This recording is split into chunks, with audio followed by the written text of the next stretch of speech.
programme, la découverte de Porto par le fleuve, la visite de la vieille ville et ses petites rues escarpées, les bonnes adresses d'Isabelle qui nous fait découvrir une sorte de bien vivre à la portugaise. C'est à quelques kilomètres de l'océan Atlantique que se trouve Porto et la ville de Gaia, séparée par le Douro, le fleuve qui a assuré la prospérité de la ville. Aujourd'hui surnommée la Perle du Nord, c'est une destination dotée de sublimes points de vue, parfait pour une randonnée urbaine et de charme.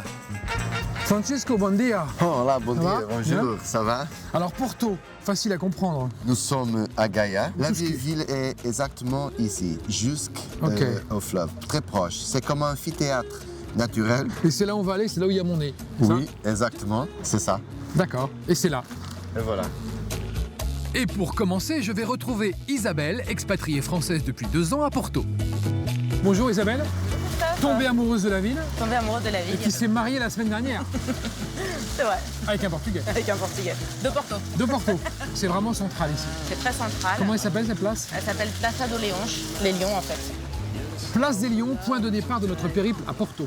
Allons-y. Et nous plongeons dans le quartier de la Ribeira, le quartier historique. À chaque coin de rue, je trouve de belles églises ornées d'azulejos, ces carreaux de faïence décorés. Nous descendons pour rejoindre le Douro et découvrir la ville depuis les rabelos, ces barques qui transportaient les barriques de Porto. Pourquoi c'est un incontournable de faire cette petite balade sur le Douro? Parce que ça te permet de voir Porto d'un autre point de vue. Ça te permet de faire la visite des 6 ponts de la ville, d'aller jusqu'à l'estuaire. Muito obrigada. Après m'avoir entraîné dans les quartiers les plus authentiques de la ville, Isabelle m'emmène découvrir Porto, vue du ciel. C'est facile, c'est partout un festival de points de vue à couper le souffle.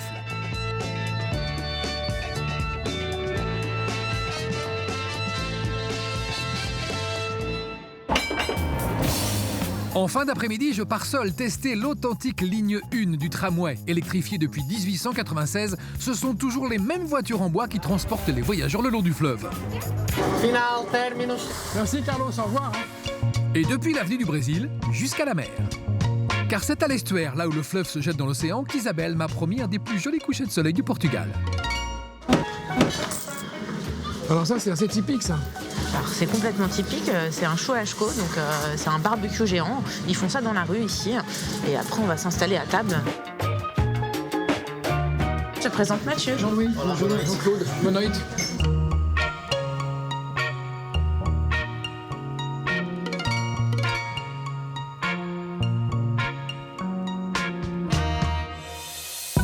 Le lendemain, je retrouve Isabelle pour visiter une des librairies les plus célèbres du monde. Elle aurait inspiré l'auteur de la saga Harry Potter lors de son séjour à Porto. Magnifique. Ouais, librairie Lelo. La librairie fut inaugurée en 1906 avec son décor néo-gothique, oui, mais en trompe-l'œil. Ça c'est du bois et tout le reste en fait c'est en béton ou en plâtre. Et c'est imitation bois.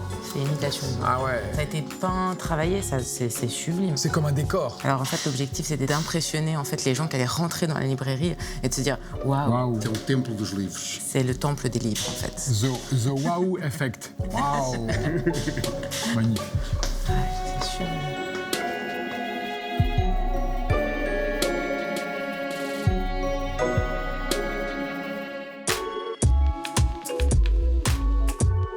Alors là pour déjeuner tu m'emmènes dans un endroit confidentiel, hein? Un petit restaurant. Un petit restaurant qui est fréquenté par les locaux où tu vas manger des spécialités portuaines et déguster une cuisine très familiale.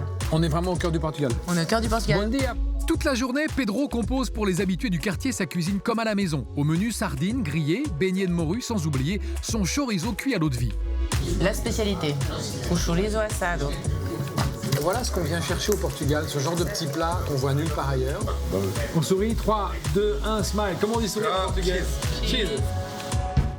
Enfin, je ne saurais quitter Porto sans passer par une église. La chapelle des âmes de Sainte-Catherine, recouverte de faïence bleue, est une des plus jolies du centre-ville. Pour finir, nous rejoignons Gaia, la commune en face de Porto. Y sont installées toutes les grandes maisons de production du fameux vin.